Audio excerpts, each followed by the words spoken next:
Yes. Do me a favor and just put your hands up on the dash for me. He's going to run the dog around the outside of the car for a routine drug sniff, okay? She had consent. Holy sh**. It's July 11th in Holmes County, Ohio. Deputy Christian Wirtz stops a vehicle on Township Road after seeing it follow too closely and cross the center line. At first, this looks like one of those traffic stops that should end with a warning, a quick conversation, and everybody driving away embarrassed but free. But the driver is nervous, the passenger is quiet, and K9 Axel is about to turn a minor lane violation into something much bigger.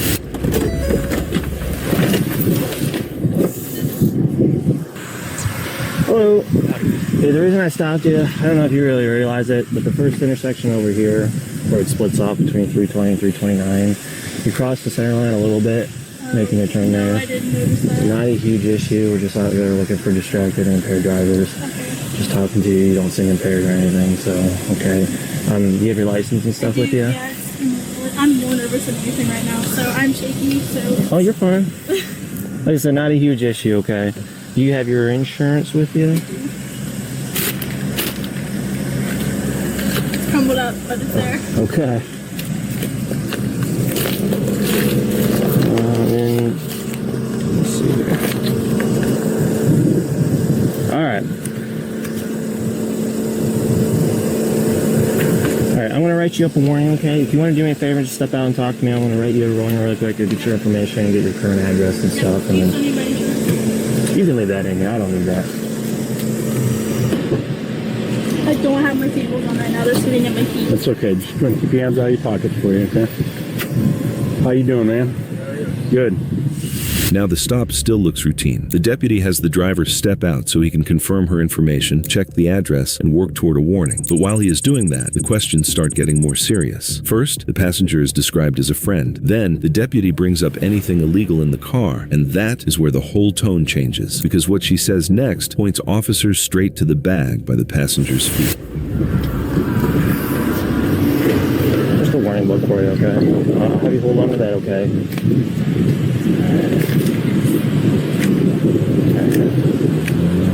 Where did you say you were coming from? Worcester. Who is this to you? He's a friend of mine. Okay. What's his name? Corey Baker. Do you guys live together, or No. you know where he lives? One more time. I'm definitely with Do you know where he lives? He's staying with his mom right now in our apartments. Okay.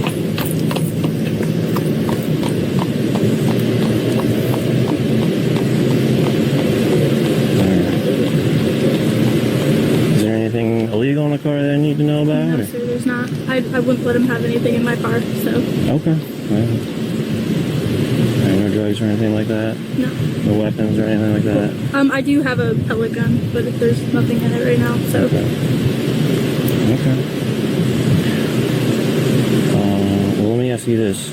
Would you consent to a search of your vehicle? Yes. And he does have stuff on him. He says stuff on him. Listen, I just want you to be completely honest with me, okay? The big thing is if you're honest with me, the best I can help you out, okay? He does have stuff on him. Is it on him? It is. It's not on him. On him is in a bag. Okay, where's the bag? It's sitting at his feet. Sitting at his feet? Okay. You said this is your car, okay? It is my car. You okay if I run my dog around the car too? Yes. Okay. Sweet. Yep. And then you're okay if we search the car too, okay? Okay, listen, hang tight for me, okay? I'm gonna do that really quick. If you want, just kinda, you can sit on my front push bar for me, okay? Now K9, Axel comes out, and this is where the stop officially moves past questions. The dog works around the outside of the vehicle while officers keep the scene controlled, especially with the passenger still close to the bag. Once Axel alerts, the search is no longer just based on suspicion. Now officers have a clear reason to get inside the car, and that bag by the passenger's feet is about to become the main problem. Please stop. Please stop. Come on. Yeah, if you can. Do me a favor and just put your hands up on the dash for me. He's going to run the dog around the outside of the car for a routine drug sniff, okay? Wait. Hey, keep your hands up. Check. Guys. Yeah. Check. Up.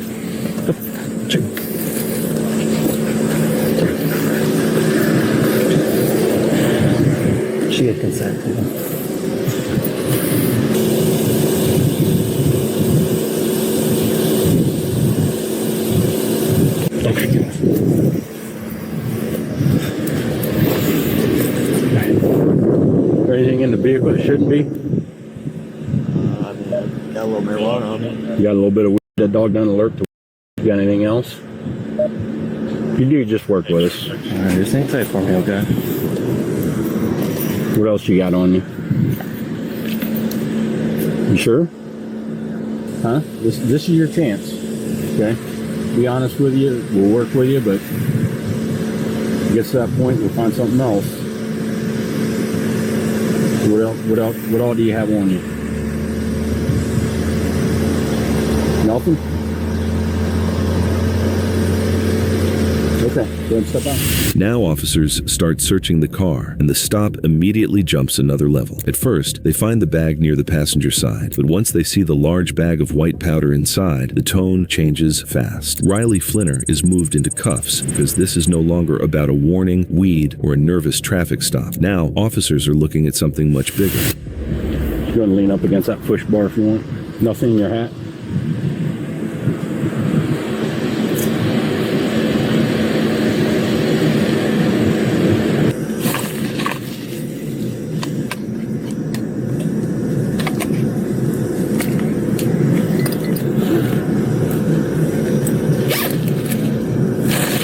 Holy sh! Temporary log 24N. Passenger side, forward one.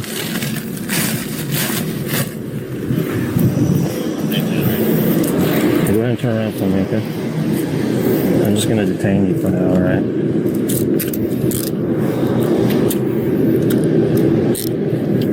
You know, put me in your car. Yep. I'm gonna have you come to this side, okay? I'm gonna have you sit in the back of my... Station's not gonna blow off the can, is it? I'll grab it here in a second, okay? Whoop, you alright? Nope, going down. Alright. Just go ahead and have a seat for me, okay?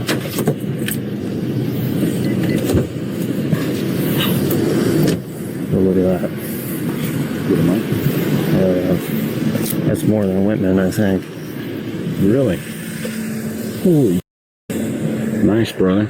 Nice. So, oh, I'm Mirandized her too. That's your shirt top. Sweet. Now, the search starts stacking up. Officers find a large amount of suspected smaller user amounts, drug paraphernalia, syringes, needles, packaging materials, and pills that Corey Baker later says are Suboxone. Deputies later reported the suspected meth weighed nearly 1 pound. At that point, personal use is going to be a very hard story to sell.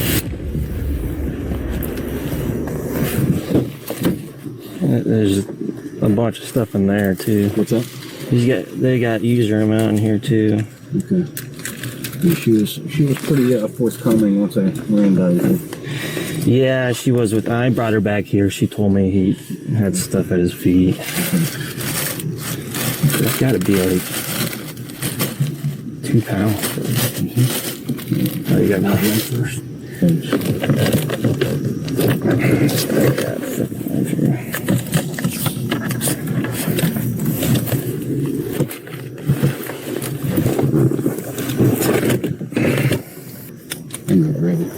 Yeah, I'm gonna call Terry really quick.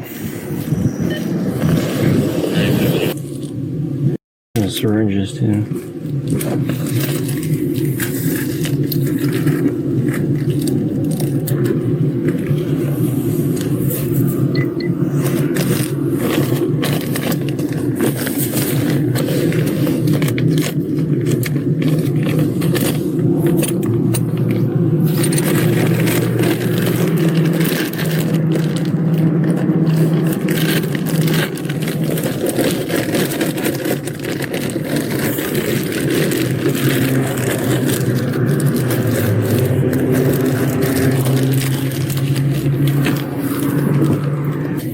So those are needles, or those are steady. Fitting. It's got needles, you know? Yeah, I bet it is. People are shooting I've seen it. They do it a certain way. Yeah. Now the officer starts pressing Corey Baker about the amount. Corey keeps trying to stay vague, but the officer is not buying it. The conversation keeps coming back to one point. This does not look like personal use. When an officer is talking about bulk weight, distribution, probation, and prison time, the traffic stop has officially left the warning ticket universe.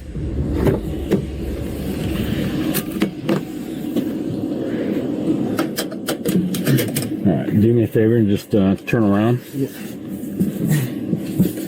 There you go. Also, would I be able to get my wallet and stuff too? Yeah. Make sure you have your wallet. Which one's tight? Both of them are tight, but that one's tightest. How's that? That better? Got space in there. Can fit my finger and my thumb actually, so that should be better for you. Yeah?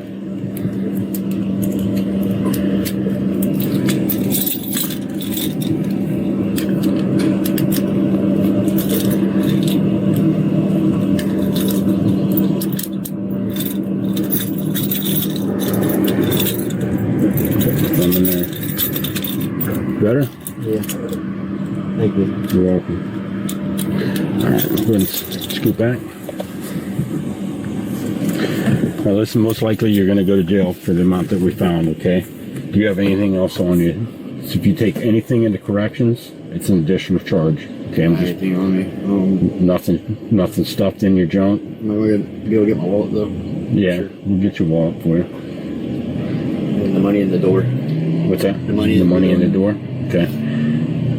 But nothing, you don't have anything tucked? Nothing keistered? Okay. I just don't want you to get hemmed up with another charge. She ain't getting charged, is she? What's that? She's not getting charged, is she? We're debating that right now. Okay? For complicity. Listen. Mm-hmm. What's that? Complicity to distribute. Listen. Yeah. You and I both know that's not personal use. That's a lot of weight. You know that and I know that. I've been doing this job for 26 years. Would you agree on that? I don't know how much is there. Yeah, you do. Listen, don't bullshit me, dude. I've been around the block a few times. Okay? You know exactly how much is there. You can be honest with me. Like I said, we're going to go back and weigh all this stuff. You know what I mean? We're going to go back, we're going to weigh it, we're going to know.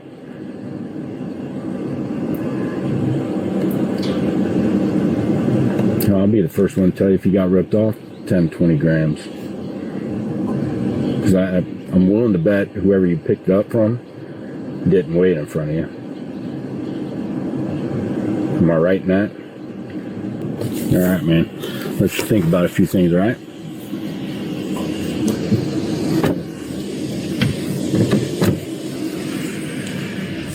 Now the officers compare notes with each other, and the picture gets clearer. They talk about Corey claiming it was personal use, his probation history, Riley writing a statement, and the need to photograph everything they found. This is where the case starts getting organized. Not just what did we find, but who knew what, who said what, and what evidence needs to be locked in. Did you get a hold of Terry?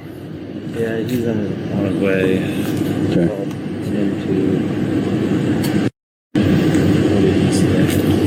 He's saying that,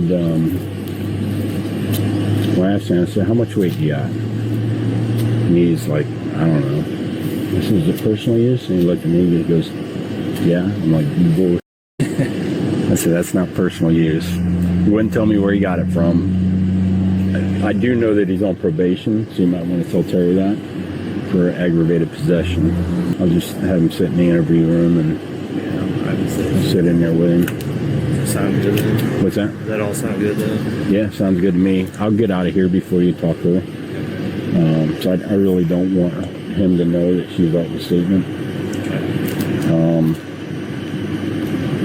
And then, yeah. Oh. You get pictures of all that? No, I've got some pictures of like where we found it. Okay. I need to take pictures of all of them. Yeah. Yeah, I'll talk to her, get a statement from her. I'll do a once over to the car really quick, and then cut her loose. Okay. And then, oh yeah, I'm gonna take his phone.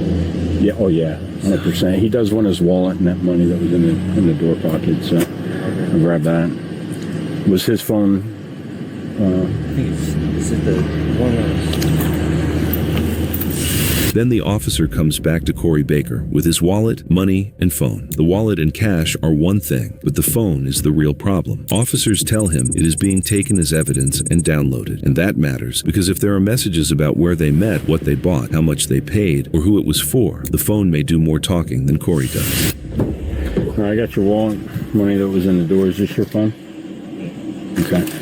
We're taking the phone as evidence. Okay. So you know what we'll do with this? We'll download everything in here.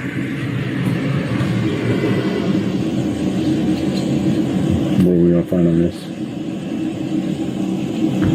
Huh? Well, I mean, we both do, Corey. All right. Like I said,